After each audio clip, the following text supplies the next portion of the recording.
Masoya masu sauraron taskar Hausa Novels ga ni ɗauke da ci gaban labarin ku na Jami'a ce kashi na 5. Yanzu zan ɗora daga inda na tsaya a baya. Idan kai ko ki ya kasance baki a tashar mu, ku yi mana subscribe sannan ku taɓa alamar ƙararrawar sanarwa. Muna ɗora sabon shiri za a sanar da ku. Suhaila da ta ji wulaƙancin da ta yi wa Radiyya ya yi mata zafi, ta zabga wa Afiya mari kafin ta ƙara wani yunƙuri ta ƙara zabga mata hagu da dama ta ce, ke a gidanku ba a koya miki sanin darajar ɗan adam ba, ga kinan dabba a cikin jakuna kina abu na dabbobi, kin taho kina rangwada, to ba wanda za ki burge sai dabba irin ki. Asim da jin ana cin mutunci da kuma jin hayaniya da sauri ya fito, ganin abin da yake faruwa ya haɗe hannuwansa a ƙirjinsa. Suhaila da sauri ta juyo gabanta na faɗuwa. Ita ko Mardiya ta kasa ko da motsi ganin irin kallon ƙasƙancin da yake jifansu da shi. Juyawa yana cewa ku shigo. Mardiya kuka ne kawai bata saka ba, idonta har ya fara kawo ƙwallon. Dama akwai famfo a gurin, wanke fuskar ta yi. Ta bi bayan su ganin yadda ofis ɗin nashi yake a share a goge. Gudun kar ya yi musu faɗa sai suka ajiye takalmansu a waje. Afiya kuwa tuni ta daɗe da shiga. Bin bayanta suka yi, zama suka yi nesa da ita. Mardiya ga baki ɗaya tsoron Asim ya gama cika mata zuciya. Asim sai da ya gama shan ƙamshi sannan ya ce, me ya haɗa ku? Afiya ta ce, no sweet, kar ka damu, ba sai ka ɗauki action a kansu ba, na yafe musu. Na lura jahilci ke ɗawainiya da su, musamman ma wannan Kidahuma, ita ce babban mara hankali, bige ni ta yi. Na yi mata magana suka fara zagina. Daman ba su suke mana kidnapping ɗin ɗan uwanmu ba, ba mamaki har da iyayenta a ciki, ko wani nata, saboda tsabar talauci ya yi musu yawa, da rashin sanin ciwon kai da haƙƙin ɗan adam. Su dinga sace 'yan uwansu suna cewa a bada kuɗin fansa, tur da halinku. Domin kallo ɗaya ta yi wa Mardiya ta lura ita Bafulatana ce. Asim ya ce, oke ku me kuka zo? Inda Suhaila ta fara. Tsawa ya daka mata ya ce, ku bi ta waje, idan na gama magana da ita kwa shigo, idan kuma sauri kuke ku yi tafiyarku. Mardiya tashi ta yi da sauri ta buɗe ƙofar ta fita. Suhaila na biye mata baya. Hawayen da take riƙewa suka samu nasarar gangarowa daga kurmin idonta ta ce, Suhaila anya ko zan iya? Kalli wannan shege ta ci mutuncinmu, bai tambaye mu ya ji me ya faru ba, ya ce mu fita. Suhaila da take jin kamar ta rufe Afiya da duka ta ce, insha Allah kamar yadda ta saka mu bakin ciki Mardiya, sai kin saka ta ciwon zuciya. Wataƙila ma wannan ce da bayan ya sake ki, ta gama gararren batta a gari, ta shirya aure za su yi, ko baki ji sunan da take kiransa da shi ba. Cikin rawan murya ta ce, wallahi wannan bai dame ni ba, amma Suhaila kar fa ya ce ya fasa, ko baki ga kallon da yake jifan mu da shi ba, ni wallahi tsoron matsala nake. Kyale shi kawai, akwai ranar da za ki rama, cewar Suhaila. Mardiya ta ce, Suhaila idan an yi aure ana samun ciki ko? Suhaila ta ce, da zai biya sadakin ki ne ya zuba miki ido kina cika masa masai da kashi, ko shi waliyi ne yana kallon halak ɗinsa ya kau da ido? Da a ce yana da wata matan ne da sauki, amma wallahi ki cire wannan a ranki. Da sauri ta girgiza kai ta ce, wallahi ba zan iya ba, idan kuma na koma gida da ciki gaskiya na fasa, me ce makomar abin da na haifa?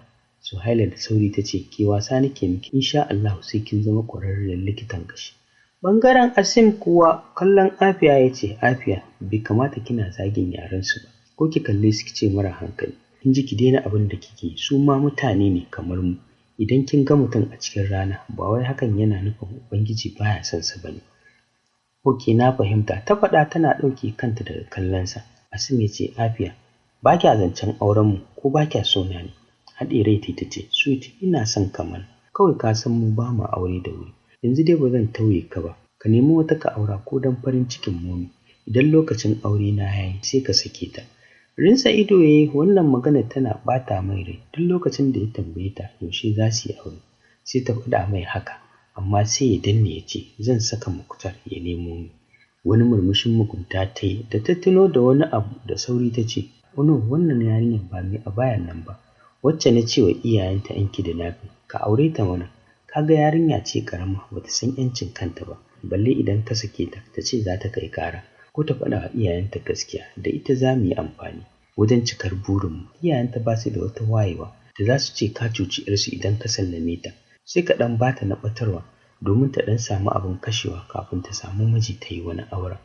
Ta ƙarasa zancenta tana jin ta a sararin samaniya saboda jin daɗi. Ta san halin Asim, baya son ƙazamar mace ko yarinya, ya fi son babba wayayya 'yar gayu. Wannan idan ya aure ta ko kallon inda take ba zai ba, bale ya haɗa shimfiɗa da ita, kuma za ta samu damar ƙasƙantar da rayuwarta, domin wallahi sai ta nuna mata iyakacinta, sai ta ga uban wa ya tsaya mata tunda har ta nemi shiga gonarta, sai ta zamar da ita abar tausayi. Ƙawarta ta ja mata bala'i, balle babu wani kayan arziki a tattare da ita, domin idan tana da ƙira da diri ba za ta dinga saka hijabi ba. Bisa dukkan alamu yarinya ce ƙarama, domin ba lallai ta kai 18 years ba, don haka ba ta da hankalin sanin me ya dace da ita. Asim kallonta ya ce, anya ko Afiya kina so na, ko kishi na ba kya yi? Kwantar da murya ta ce, haba Asim, na fi kowa son ka, na fi kowa son na aure ka, na yi rayuwa da kai ta har abada, mahaifi 'ya'ya. Wallahi a yanzu iyayena ba za su yarda ba. Ita kuwa wannan kowa ya san Fulani suna yi wa 'ya'yansu aure da wuri.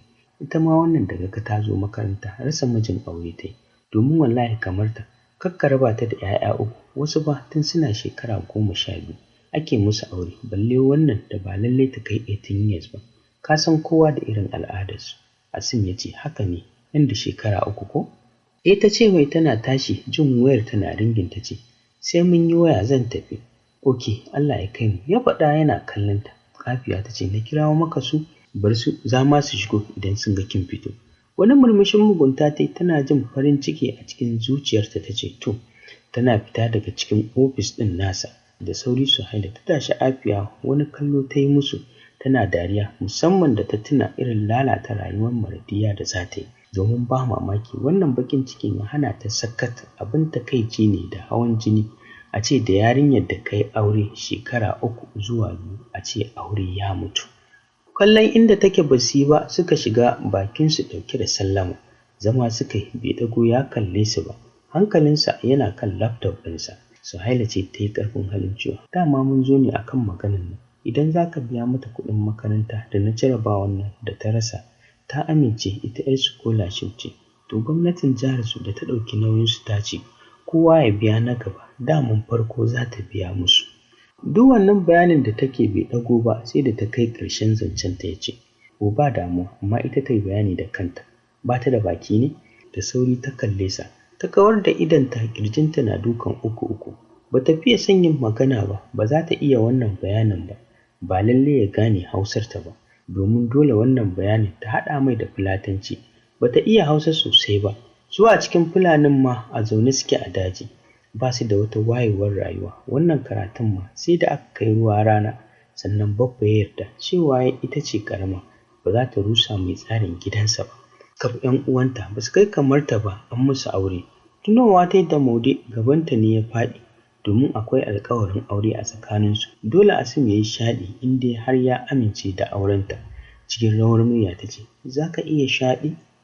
Bakinta ne ya suɓuce, ba ta san lokacin da ta faɗa haka ba, domin ba ƙaramin shiga cikin tashin hankali ta yi ba, domin ba lalle Maude ya yarda ba. Dole ya ce a yi shaɗi tunda manema biyu sun haɗu, mai juriya ya samu nasara a aurenta. Mardiya da take jin faɗuwar gaba saboda bata san me zai fito a bakinsa ba, tana jin tsoron amsar da zai faɗa mata. Bakinta har rawa yake ganin ya yi mata shiru. Ya tsare ta da idanuwansa, alamar yana neman ƙarin bayani. Mardiya ta ce, akwai wanda yake neman aurena, amma Hudima iyayena suka dakatar da shi sai na gama. Idan mutum biyu suna neman auren mace ɗaya, dole sai an yi shaɗi. So wana nan diyan. Mardiya ta ƙarshe maganarta, kanta yana ƙasa tana wasa da yatsunta. Asim ya ce, oke, ina ne garinku? Mardiya ta ce, Timbuktu a dajin Gurma, rugar Harɗa Bello. Da sauri ya kalle ta ce, Malisa, tun daga nan kike zuwa birni? A sanye ta ce, daga nan nake zuwa. Kai ya jinjina ya ce, za ki iya rubuta min sunan rigarku da lambar wani wanda iyayena za su nema? Mardiya ta ce, zan iya. Biro ya bata, rubutawa ta fare. Wayarsa ya ɗauka, ya kirawo Muktar ya ce, kana ina? Daga can ɓangaren Muktar ya ce, ina bakin ƙofar ofis ɗinka. Tsaki ya kashe wayar, banda iskanci, maimakon ya shigo sai ya tsaya ya ɗaga mai waya, tunda ya ga kiransa, ai ya san neman sa yake. Muktar dariya ya shigo da sauri, suka ɗago suka haɗa baki gurin gaishe shi. Amsawa yana zama tare da tambayar su ya jarabawa. Alhamdulillah suka ce mai. Kallon Asim ya ce, kai yanzu nan wannan matar ta wuce ta ofis ɗina, ko uban me yake kawo ta makarantar nan? Asim da ya lura neman magana Muktar yake, sai banza ya nuna ma bai san me yake faɗa mai ba. Gama printing paper har guda 2 ya ce, Ungo idan har kun yarda da sharuɗin da yake cikin takardar nan, na amince za ku saka hannu na saka, Muktar ya saka hannu, ku riƙe kofi ɗaya na riƙe ɗaya, sannan za ta karanta a fili kowa ya ji.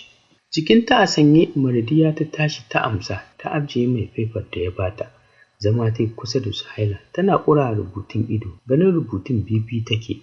Ta kasa fahimtar komai, da ƙyar ta iya saita kanta cikin sanyin murya tamkar ana busa sarewa saboda daɗin muryar tata.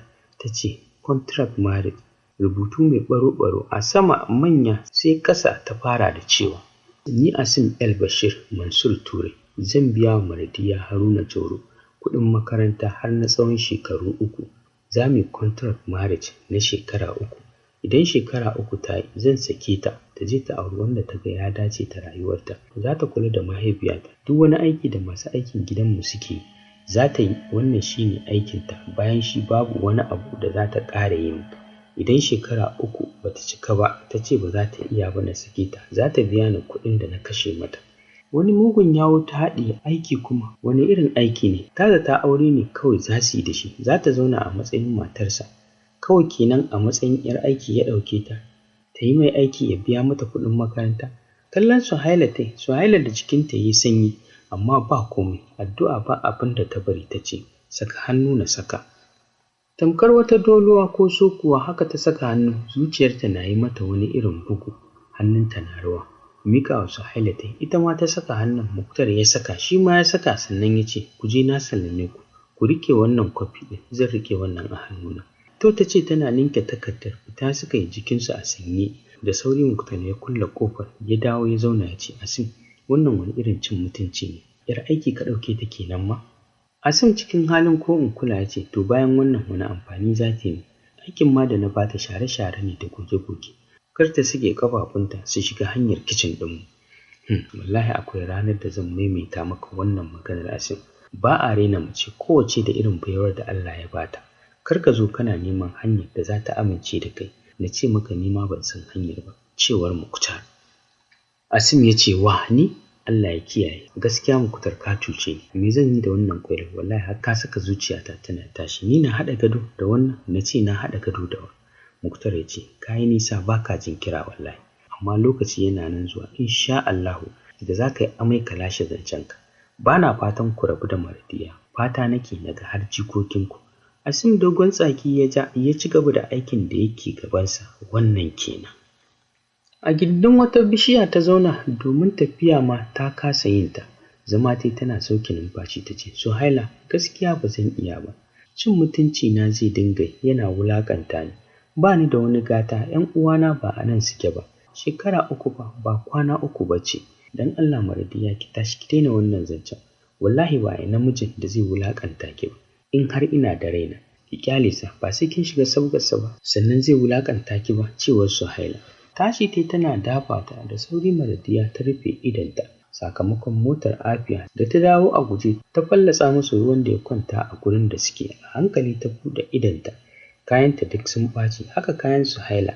Afiya ganin ba su gane wace ta yi musu wannan aikin ba, dawowa ta tsaya tare da zuge gilas ɗin motarta ta ce, talakawan banza, ku da kun san a ƙafa kuke yawo kuka fara faɗa da ni? Nonsense. Mardiya da zuciyarta ta kawo har zuwa wuya, ta san lokacin da ta ɗauki dutse ba, ta buga gilas ɗin motar Afiya. Wucewa ya sauka a kan goshinta, nan da nan jini ya ɓalle, gilas ɗin gaban motar ya fashe domin dutsen da ta ɗauko ba ƙarami ba ne.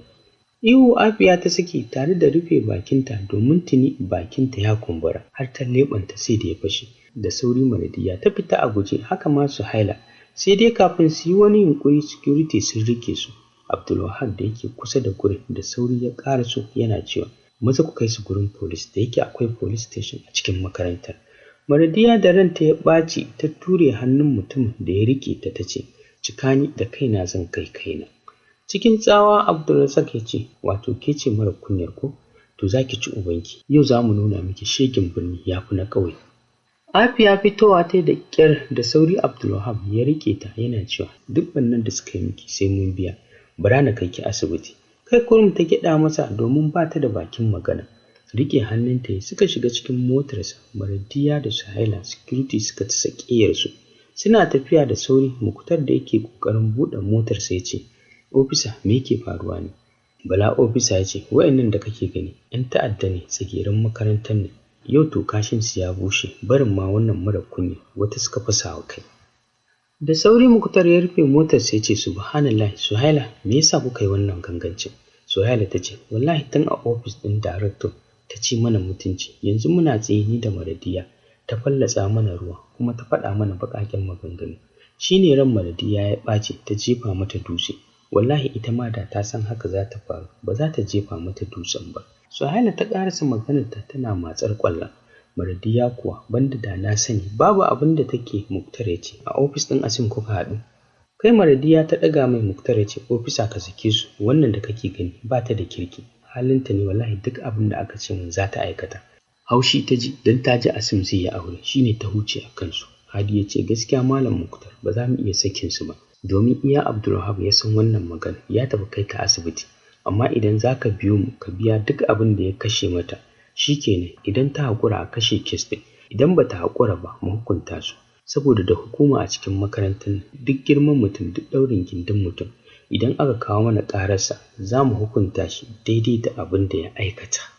Ok mu je, Muktar ya faɗa yana zaro wayarsa a aljihu. Lambar Asim ya lalubo ya danna wa Asim kira har ta katse bai ɗaga ba. Mai da wayar aljihu ya bi bayan su har ofis ɗin 'yan sanda ya bi su a bayan kanta suka zuba su. Maradiya sai a lokacin kuka ya subuce mata. Ba ta da gata sai Allah, ba ta da madogara sai Allah. Yau ita ce a hannun hukumar makaranta. Muktar a waje suka ce ya tsaya. Wani ɗan sanda ya ce, kun ga wannan duk ba abin tashin hankali ba ne. In har za ku iya kwanciyar kanku shi kenan, kuna mata ku bari kanku ya kulle, musamman ma ke 'yar fillo komai ya ji. Ya ƙara shan maganarsa yana lasar bakinsa. Da sauri Maradiya ta ɗago kwata-kwata ba ta gane yarensa ba. Suhaila ta ce, a'udhu billahi, muna neman tsari da wannan baƙar rayuwar wallahi. Idan baka iya bakinka ba sai mun tona maka asiri, mun maka kama da yin iska. Sai a lokacin Maradiya ta ɗauki hasken abin da yake nufi. Jikinta ne ya fara rawa. Ta shiga uku, karo na biyu kenan da aka taɓa yi mata wannan abu. Tsoro da fargaba duk suka cika mata zuciya. Tsawa ya daka musu ya bar gurin, ransa yana ɓaci. Bai yi tsammanin ba wayayyo ba ne su. A waje kuwa Muktar ne yake ta kiran Asim amma sam wayar ba ta shiga. Mai da wayar ne ya zira ta aljihu. Kansa ya ɗago karab suka haɗa ido da Abdulwahab da Afiya. Ɗauke kai ne yana cewa insha Allah sai Ubangiji ya kawo sanadiyar rabuwarki da abokina. Ya faɗa hakan a cikin zuciyarsa, a fili kuma bai nuna komai akan fuskarsa ba. Hannu ya ba wa Abdulwahab suka gaisa ya ce, ashe haka abu ya faru. Wallahi kuwa ai wa'annan yaran sun nuna rashin mutunci. Kalli yadda suka yi mata da fuska. Kallon fuskar Afiya yayi. Jiya dariya tana neman subuce mai domin bakinta ya yi wani irin ƙato ya kumbura, haka goshinta ma. Duk halittarta ta sauya. Da ƙyar ya iya saita kansa ya ce, gaskiya ba su kyauta ba, amma ke ma Afiya ki daina tsokana. Allah ma ya rufe asiri da abin iya nan ya tsaya, mu shiga daga ciki ko? Bata rai ta yi gaba da sauri. Abdulwahab ya bi ta domin baya so abin da zai sa bai samu Afiya ba. Girgiza kai kurum Muktar ya domin ya san halin Abdulwahab sarai ba mutumin kirki ba ne. Bin bayan su suka shiga direct gurin DPO aka tura su.